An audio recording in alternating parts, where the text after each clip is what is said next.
Hello and welcome to Thursday night's edition of the Hotline Live with Record Sport. I'm once again delighted to be joined by the Cray twins, Keith That's a Jackson. bit. I like that one. Certainly, Keith, Chuckle Brothers. That certainly is more menacing. Keith Scott, how you both doing? Yeah, good. Hi, Daniel. All right, it's good to see you both. And you, Daniel. Great to see you. Excellent. I'm delighted. I'm absolutely thrilled. Scott, I don't know if did you catch last night's show by any chance, Scott? I didn't know. We had a nice wee graphic that was actually Fraser Wilson sent in. When you and Keith were a nice wee love heart around you, and he changed it to Hotline Love. Oh, nice. There it is. Oh, nice. Looking Nice. lovely. So it's lovely to see you both back together. See, the thing is, I don't think comedy's your thing, Daniel. I'd stay away from it. And especially wouldn't take comedy tips from Fraser Wilson. I think you're just dangerously kind of going down the wrong road here. I'm on dangerous ground. Leave it to me and the wee man. That's probably. We'll that's crack probably the fair gags. enough. Well, listen. One area where I think it's fair to say I'm an absolute expert. One of us said last night Rangers would win by 3 or 4 goals. No. You said 4-0. I did say 4 now. I was hoping. Yeah, so don't. Yeah. That's pretty close though. Yeah, but I did say as well that there's one bet you do not put on 4-0, and that was proven to be correct. If only Rangers take those chances. A big win though for Rangers, and I think it's fair to say that Aberdeen were absolutely honking. Oh, terrible. And I'm sure we'll come round back to this because I think we need to spend some time talking about what is going on at Aberdeen. And I know we've mentioned it in passing over the last few nights, but, you know, they have gone from a side that looked full of confidence, full of energy, full of intent, to just 11 empty jerseys. Mm-hmm. Obviously, get a look at one of the new signings last night, empty jersey. I'm actually starting to get a bit worried about Aberdeen, and we will be speaking obviously about the fourth round of the Scottish Cup, 16 ties over the course of, I think it's Friday, Saturday, 4 days, and some interesting ones in there, but none more so than Aberdeen and Elgin, because right now, having seen what Aberdeen had to offer last night, I'm genuinely concerned for them. And I'm genuinely concerned for Jimmy Tillene, because when he came in, I thought they've got the right guy here. The early signs were just absolutely magnificent. And you felt, yeah, this is the real deal. You knew they were going to hit a speed bump, and that's fine as well. That's going to happen. They were never going to match Celtic blow for blow throughout the course of a campaign. Of course not. But I mean, they haven't just hit a speed bump. I mean, they've smashed into a wall. The wheels have come flying off. The windscreen's caved in. There's smoke belching out under the bonnet. They are a car crash of a team right now, and I'd be worried if I was them going into this game at the weekend, because Aberdeen do have a recent past history for problems at these stages in the early stages in the Scottish Cup. So yeah, dangerous, I think. Mm-hmm. I mean, we've got a plethora of comments and questions on Aberdeen. So I think you're right. We maybe should spend a little bit of time talking about them. But before we do that, Rangers and Scott, let me throw this at you. John Blair insists Igaman is the best striker in Scotland by a distance. Nobody comes close. He's maybe not there yet, but I tell you what, the boy's a player, and he is looking the real deal. For a boy that came in the start of the season, and listen, I hold my hands up. No, like a lot of other people, couple of months into the season, we were asking, where is he? No, why is he no? Why is he not playing? By the way, Scott, don't feel bad about asking that question. The more you see of him now, the more you should be asking that question. Yeah. Where was he? Because at that point in time, I'm not sure. I think he came in with an injury, Jack. Right. But I remember Philip come on saying he's nowhere near first team ready. He's just nowhere near it. He's a project player. You're right. Meanwhile, you're right. Cyril Dessers was leading the attack every week. Yeah, that was a worry. And see, to be honest, we're probably going to talk about it, but when you look at Rangers' home form this season, it's obviously outstanding. I mean, only dropped 2 points. I think there was a stat about the day. I mean, I think Clement, of all the kind of Rangers managers, he's sitting top with kind of home win percentage rate, something like 90% or whatever it is. But the thing is, Rangers fans will tell you there was a period at the start of the season where, as much as they were winning home games, the performances were poor, and it was 1 goal or 2 goals, and no, they weren't quite hitting the heights. But as Jacko touched on there, the difference was Dessers was leading the line back then. There was no Hadji, there was no Danilo, there was no Egerman.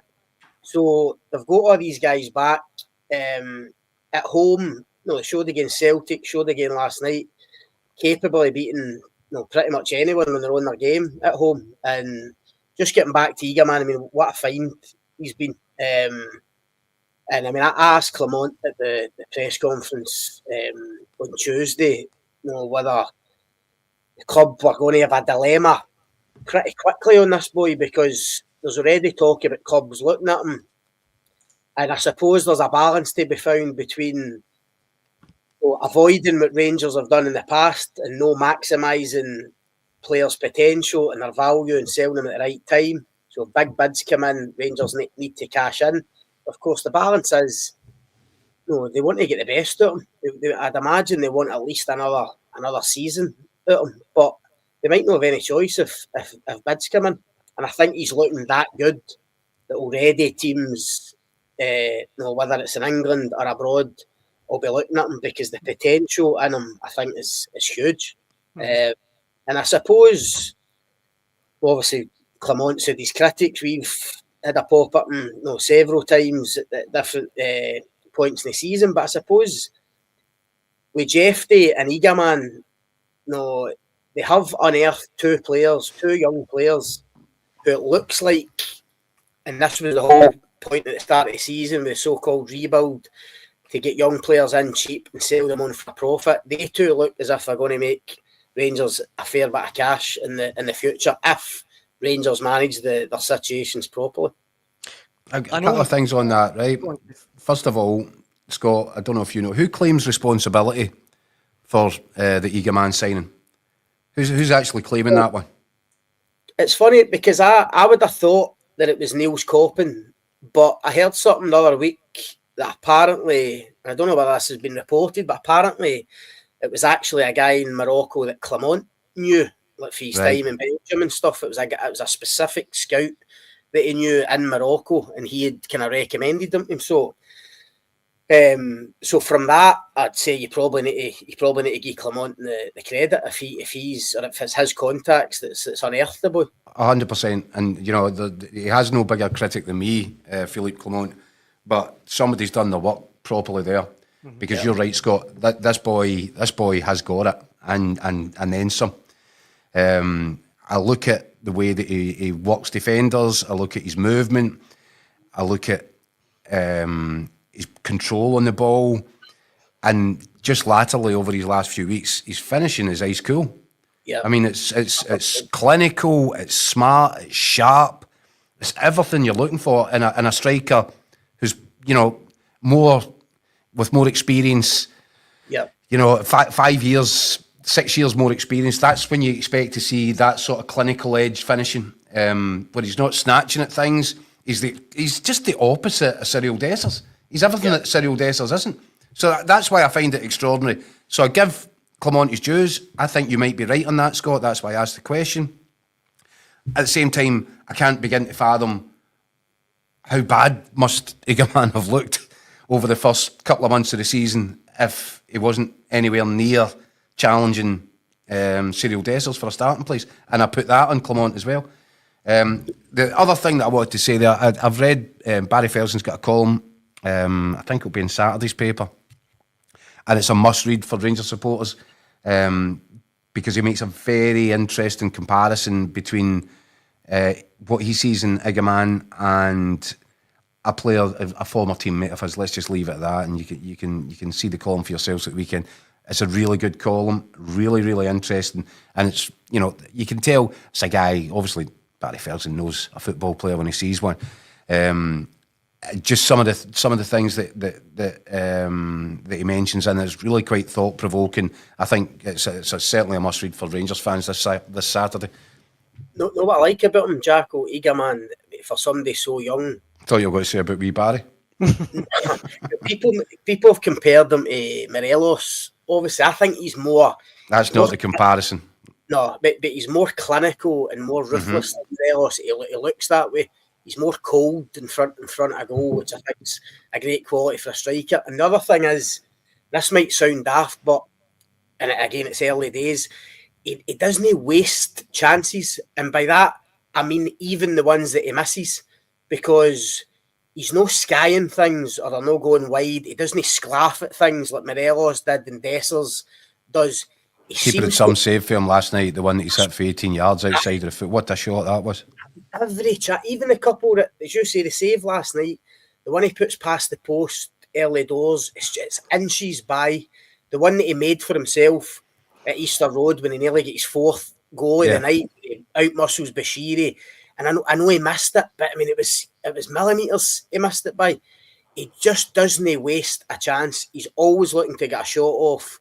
Doesn't matter where he is around the box. Both feet. He's already scored with his head. He's really impressive, Scott. He really is. I mean, you don't. One of the guys, I seen one of the comments coming up there saying, "No, getting carried away," and we are guilty of that at times. But for what you're seeing of this boy, as I said at the start, he looks the real deal. He looks as if he's got everything in his locker. And by the way, what we're talking about here is a player that's only been playing. How long's he been in the first team? A couple of months now? Just over? Months, I mean, I remember when the first sight anybody got him was the Old Firm game at Celtic Park, and he came on as a sub. And right away, I mean, this isn't speaking retrospectively. I remember saying at the time, what an impact that boy made. You could see he was raw, definitely, but his ability to run at people, his confidence, he's got a wee bit of swagger about him. What I was really unsure of at that point is, well, how good a finisher is he? Is he a striker? Is he a...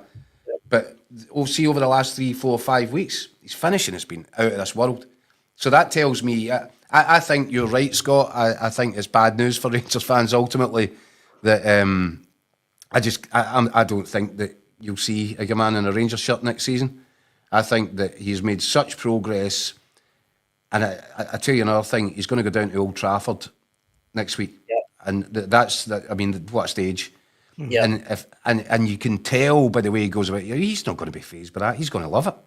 Well, if he goes onto that platform against Manchester United and turns it on and looks like the player that he's looked like over this last wee while, that's when the interest will really start to skyrocket.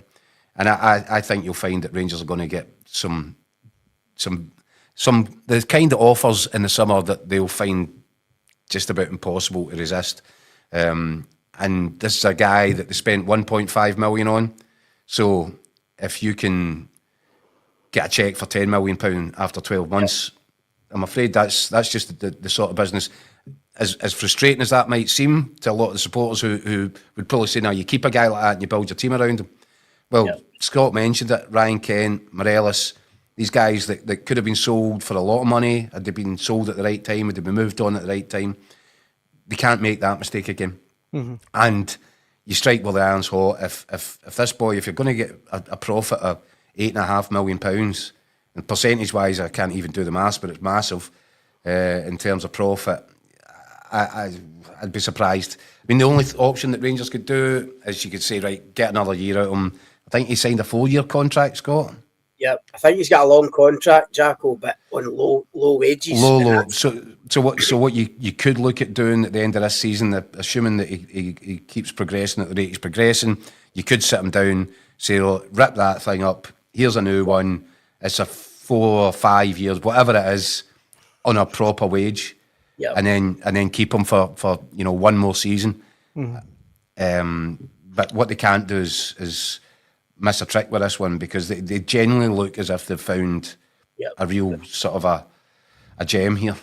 That's where the dilemma is that I agree with you, Jack. I think a club in England, if he keeps going to the end of the season, probably will look at 9-10 million, because it's a wash with money down there, that they'll look at that as a decent punt. And the issue for Rangers is they'll probably believe that in another season he could be worth more than that if he continues to develop. But they'll have this at the back of their minds. A, they obviously need cash, and B, that is the model. That's what they've been banging on about. No, they don't want to make the same mistake that they made with Morelos and Kent. No, Morelos turning down the 14 million for Lille or whatever it was.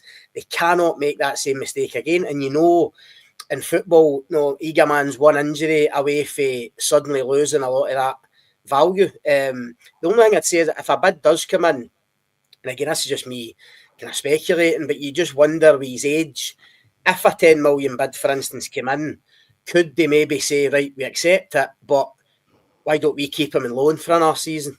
And then he goes down south or goes abroad or whatever.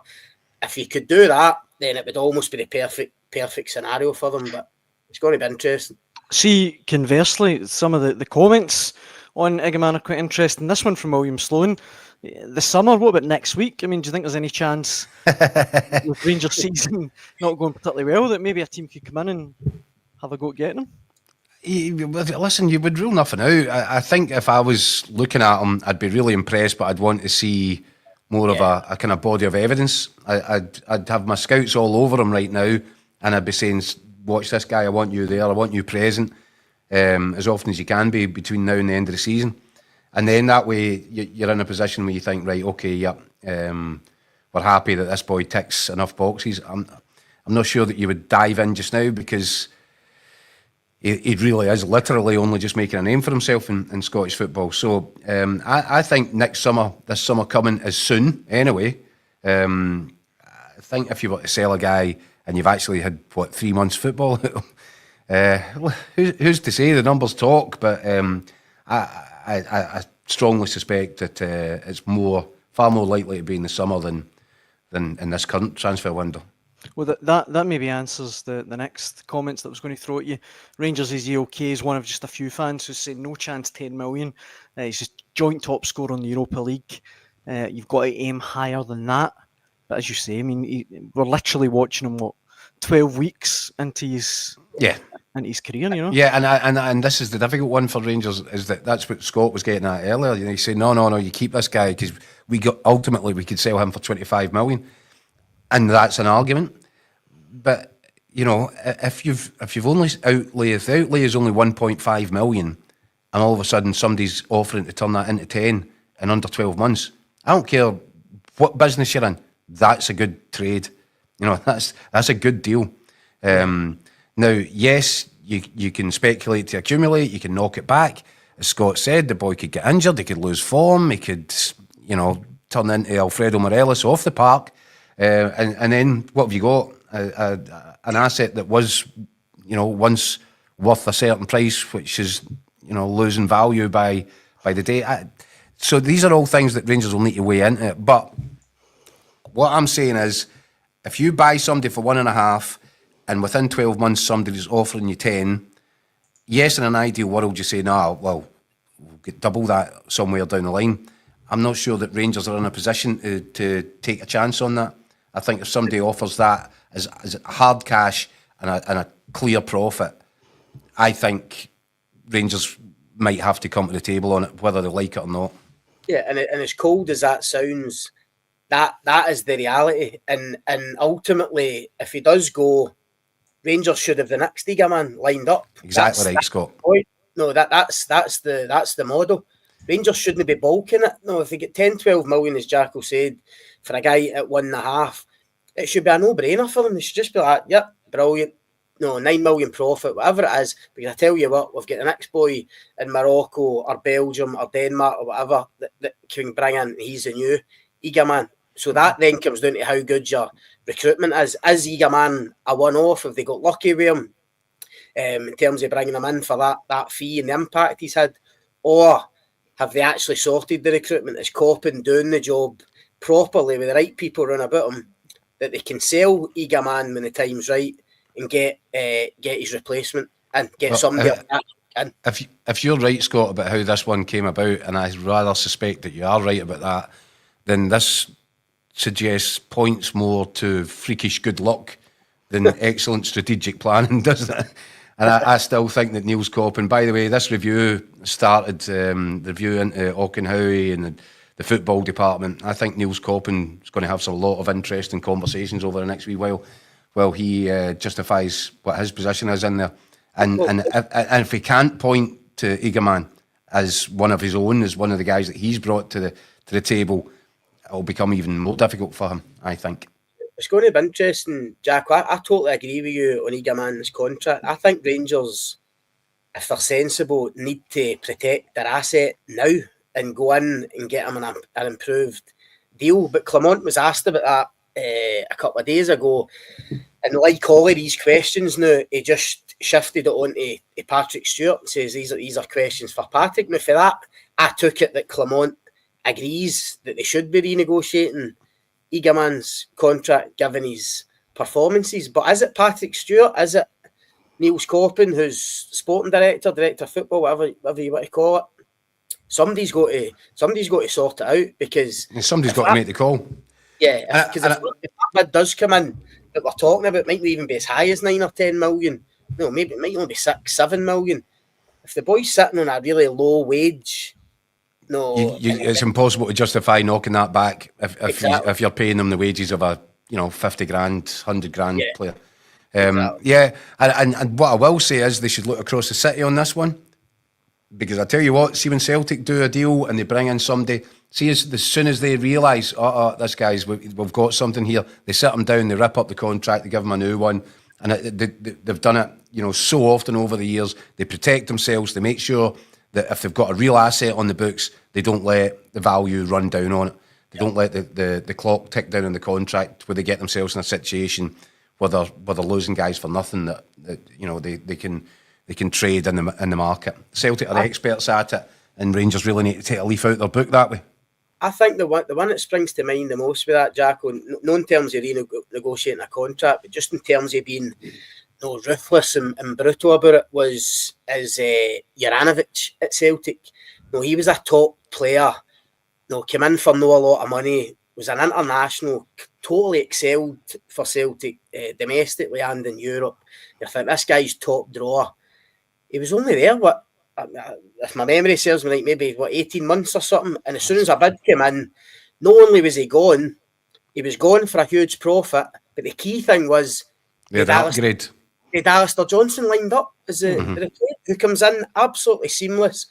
And within weeks, people weren't even talking about Juranovic. And there was because Alistair Johnson's actually an upgrade. He's a better player than Juranovic. Absolutely, Scott. But Celtic, they are such a well-oiled machine. They've got this thing just down now. It's Celtic have worked it out. They've cracked the code. They just know how to do it. They've got a proper player trading model that works. And as Scott says there, that is a perfect example. This guy Juranovic, Celtic fans loved him, but they had assessed their options. They knew what they could get. They made a fortune and brought in a better player for Buttons in comparison. And you've seen that. I mean, by the way, you even just need to go back to Izagiri at left back. Now, he was an absolute favourite with the fans as a starter every week. But somewhere, someone inside the machine said, "We've got Kieran Tierney. Time to get this boy." And, at the time, people might have raised an eyebrow. Well, Izagiri, I mean, you can't take Izagiri out of the team. But what a great decision that was. Again, player trading. They sensed the moment was right. They put Kieran Tierney in the team. They made sure that he got 2-3 full seasons playing first-team football, and then they maximised the price for selling. It's, you look at Rangers, the Nathan Patterson is a perfect example of that. Tavernier, his most valuable, having, finished top scorer in the Europa League, all that sort of stuff, or he was midway through that season, they let Nathan Patterson go. Whereas if you had a proper player trading model, and this one falls on Ross Wilson, what should have happened at that point is, right, Nathan, we've got Everton, they're offering 12 million. And we're interested. Are you interested? Well, I don't know. Well, because what we'd like to do is we can sell Tavernier in the summer, and right now in the back of the season that he's had, we'll get round about the same ballpark figure. You become the right back. Nathan Patterson plays the amount of games for Rangers that Kieran Tierney played for Celtic, and he goes down the road. for a similar level of transfer, and he isn't sitting on a bench watching Sean Dyche murder ball and not getting a game in it. So these are just little examples of where Celtic get it right and Rangers get it wrong, and that has to change. Scott's right, that has to change moving forward. Look, time is getting away from us, guys, but just on Aberdeen, Frank Walsh says Aberdeen totally flying sky high. The League Cup semi-final, Celtic totally ripped them apart. It's been downhill ever since for them.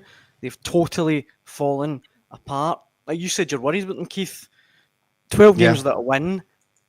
And, you know, the league's so tight, they're only 11 points above the relegation playoff place. Listen, and if they keep on in this trajectory, they're going to end up in trouble. There's no doubt about it. They have taken 4 points from 36. That is absolutely relegation form. There's no way, there's no two ways round about it. And as impressive as Jimmy Tellene was, and I thought they've really won a watch here, I was pleased. I thought it would be brilliant to get a resurgent Aberdeen, because you know what the fans are like. They'll follow the team throughout the country. It's just a great story for Scottish football, this rebirth in the North East. But I cannot begin to explain what we're watching here.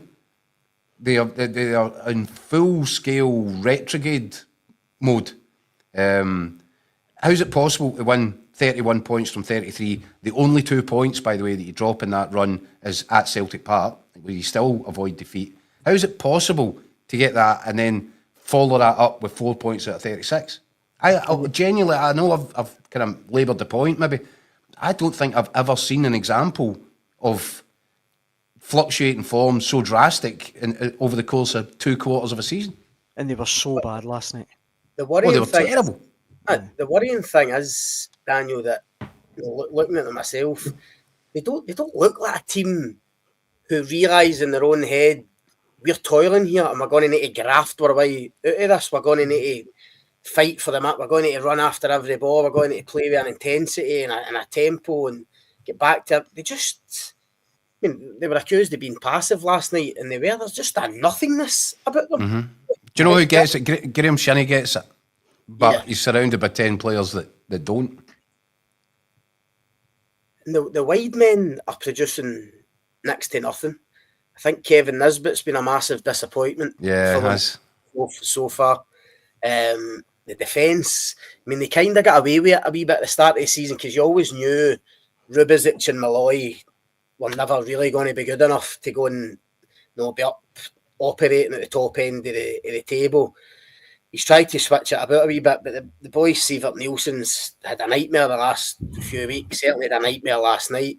The Latvian captain, the Tobers that they brought in, when Cyril Dessers is running at you and skinning you on the edge of the box, curling one in the bottom corner, you know that'd be a serious worry. That could spark a confidence crisis. For a guy coming in for that kind of money, seriously, he's a big signing for them. Aye. I know it was late in the game, but it didn't look great. So, got a massive job in his hands, Tilly, to somehow turn it around again. Jacko said, I've never seen quite a contrast like that. How they can barely get a point now. Given we think back to that second half performance at Celtic Park that Jacko touched on, where they were dynamic and pacey and hitting Celtic in the counter. Aggressive. Aye, totally front foot. They look a shadow of that, and for it to turn so quickly, very surprising. In the comment section, Mark Fairfield says Aberdeen 12 games without a win. Ida 12 games without a goal. Can we loan him out, pretty please? That to Aberdeen, I don't think that's going to solve anybody's problem. That brings me nicely on to Celtic, because there's been a few Celtic transfer stories doing the rounds today. Several from our transfer guru Scott Burns on Record Sport Online today.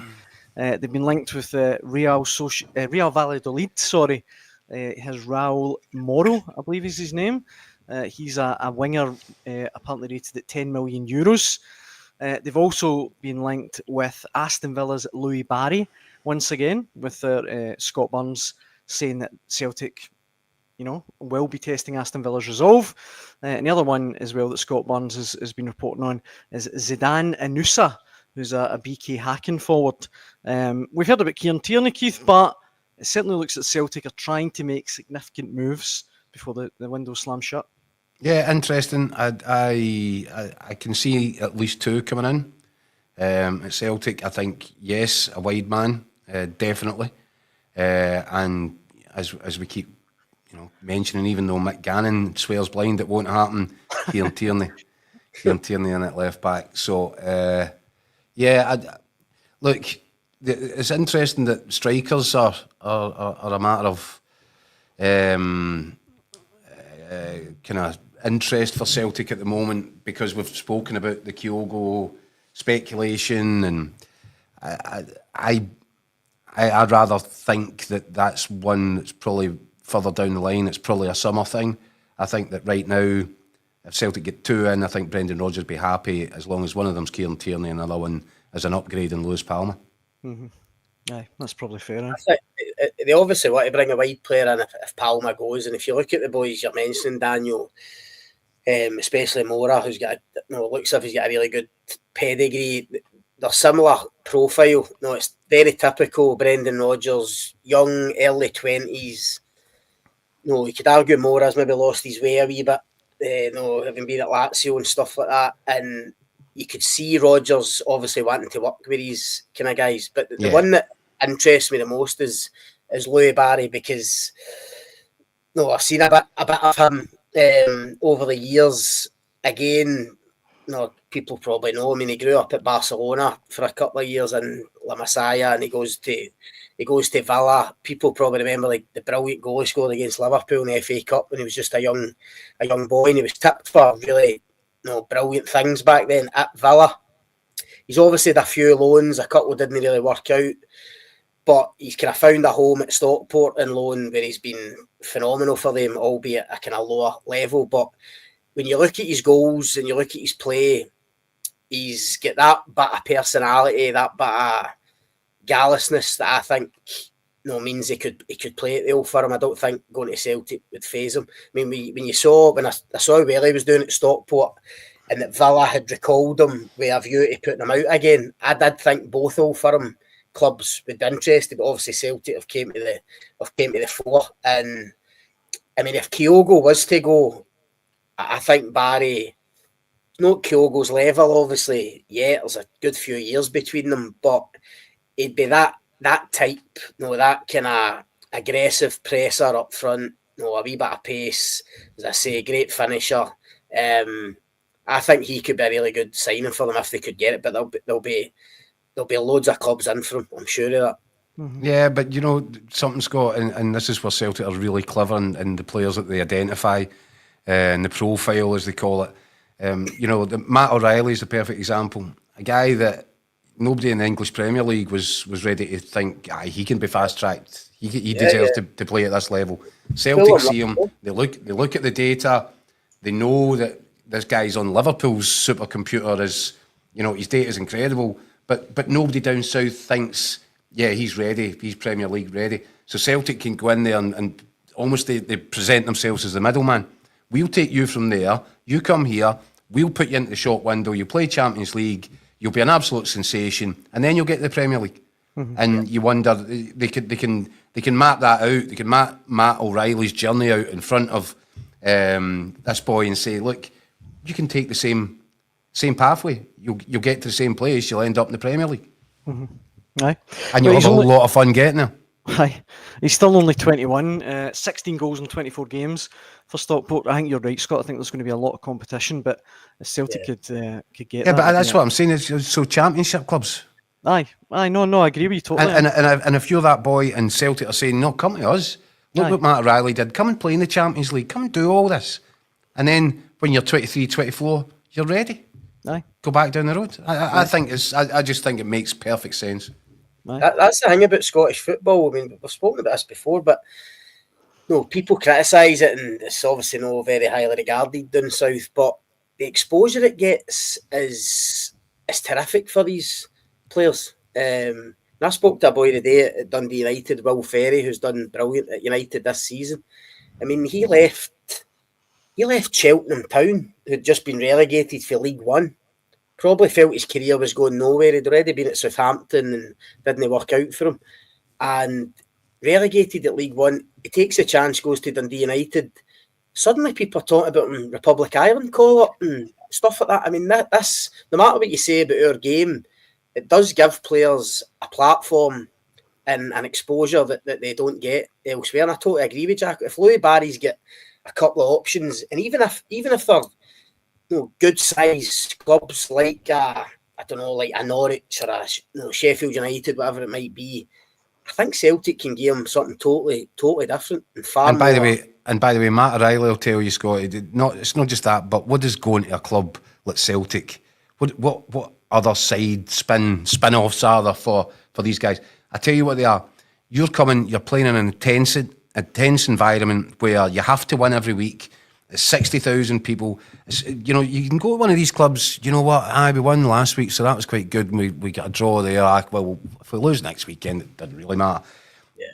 The environment, the intensity of the environment in Glasgow is so unique that it prepares these guys and it gives them the right mental attitude. It's funny, I listened to, I'm sure you saw it, Scott, Dean Windass, Josh Windass, talking about how when he left Rangers, he went down the road. I can't remember what club it was he went to, but he said he took his Rangers mentality down there, and it meant that he wasn't getting on very well with the rest of his teammates because he was saying, "No, this is not acceptable. You have to win," and that's what he took away from Rangers.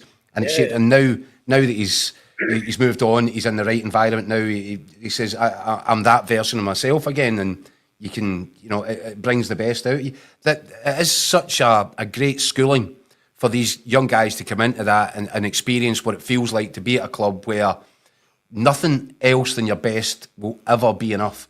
Mm-hmm. And then if you take that throughout your career and you take it down to the English Premier League, and I know things haven't been great first season at Brighton for Matt O'Reilly, but I bet you they do. I bet you they will be over the course and distance.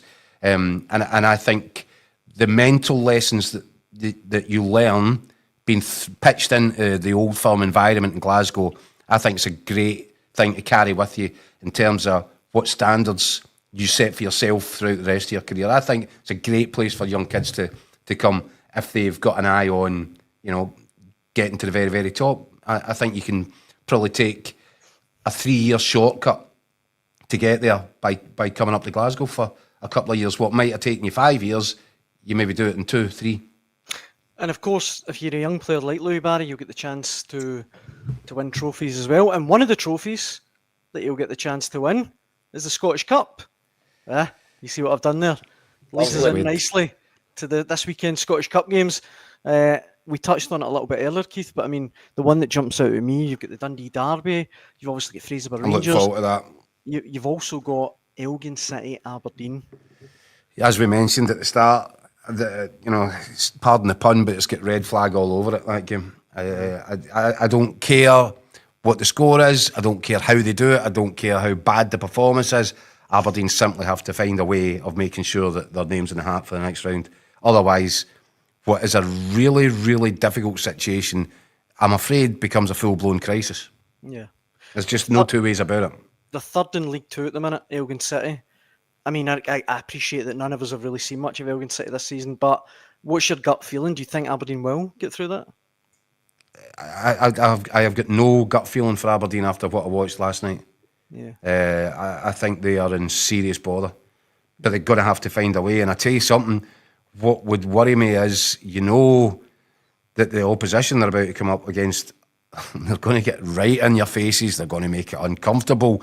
They're going to scrap. They're going to get the old sleeves. This is going to be as traditional a kind of Scottish Cup ties you're ever going to experience.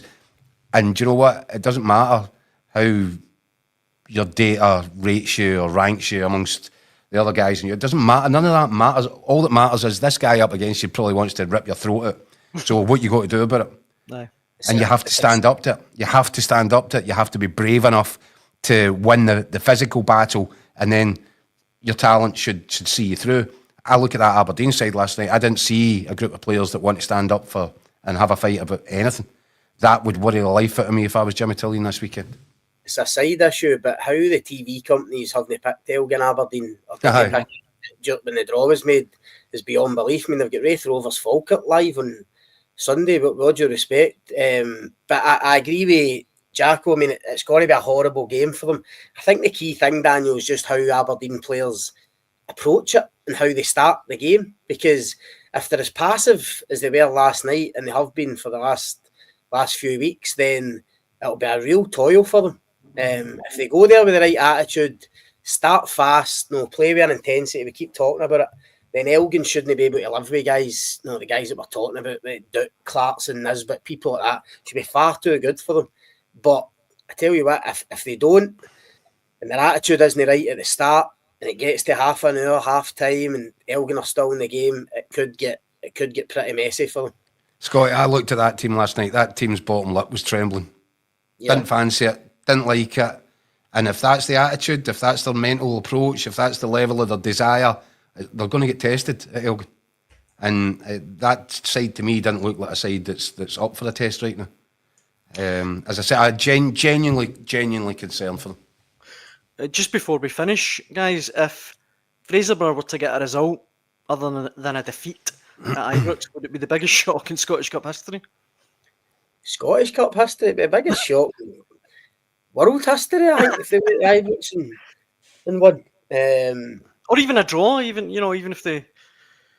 Aye, listen, I think they'll take heart for watching Bucky a year ago going to Celtic. And although Bucky ended up losing, I think 5-0 that game, but that day, but if memory serves me right, they actually started pretty well and didn't disgrace themselves at all. I think they'll look at that, and if they can get away with something similar, then they'll be quite happy. But that'll be tough for them going to Ibrox on Sunday. What do you think, Keith? I can't even believe you're asking the question. I mean, what are you seriously asking? No, I mean, I'm not saying they will get a result. Listen, I know I might be Clement's biggest critic, but no is the answer to that, Daniel, if you want me to be perfectly frank.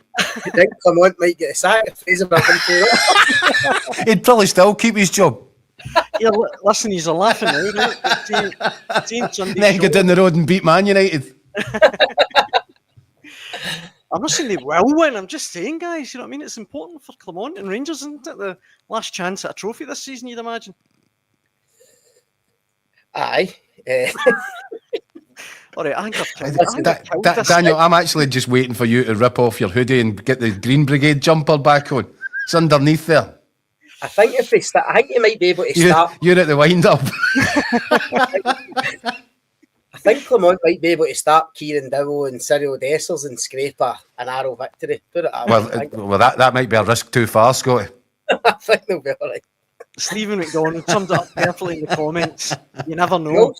In all seriousness, I hope that Clement uses Sunday to give guys like young boys like Bailey Rice and Zach Lovelace some game time, because he's touched on it the last few weeks. I don't know whether there's been a kind of shift in his kind of mindset, but he's obviously brought in Ciala and he's introduced Bailey Rice to the first team dressing room.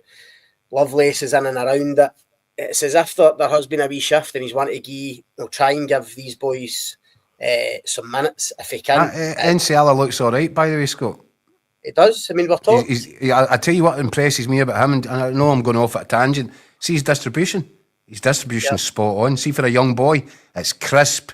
When he passes the ball into his midfielder, it's hit with a bit of purpose, drilled in, sharp, and then he's got a long ball on him as well. He's got the ball over the top, diagonal. He looks impressive to me. I'm really impressed. Again, another guy.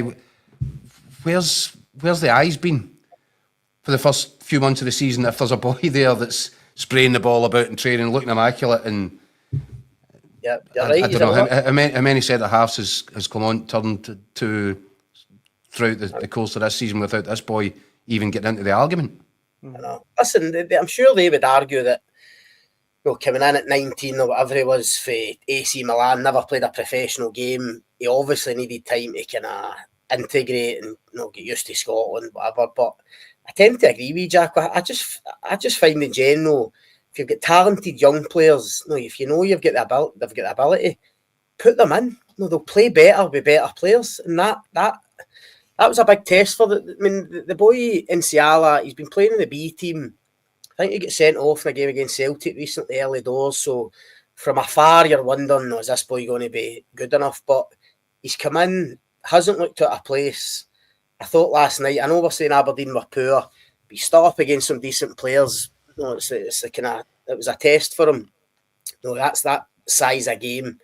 And I thought he came through it with flying colours. And Listen, very early, but we're talking about Eagleman and Jeffrey. Inciala could be another. Rangers, for all this is it's going to be a bad season for them in terms of the league. It certainly looks that way at the moment. Clement could get to the end of it if he's still in situ and say, listen, right, it's been a tough season. We're not where we want to be. But I told you at the start, there was going to be a rebuild. There was going to be younger players, and I was going to add value to this squad. And now we've got 3 players that are going to make you X amount of money. I'll tell you what, I'll hold fire on judgment then, because we've not seen enough of him and we've not seen him tested really defensively. But the one thing that's leaping off the page at me already in very short space of time over 2 games, the way he's distributed, the way he distributes football, it looks, there's a touch of class there. Now defensively, we'll need to wait and see. I said he will have harder tests than he's had. But I just like the way when you see a centre half that can move the ball around like that, I think that gives you half a chance. Guys, I think that brings to the end of Thursday night's Hotline Live, brought to you by Record Sport. Thank you so much for all the comments as usual. We really appreciate you getting involved in the conversation. We'll be back to pour over the Scottish Cup weekend on Sunday evening at 6 o'clock. Scott, Keith, thanks so much, as always. Yeah, unless something happens between then and now that requires our services, Daniel. Yep, 6 o'clock on Sunday. I'll see you there. Very good point. We're always on call here at the Hotline Live. Thanks, guys, and thanks for watching at home. Cheers.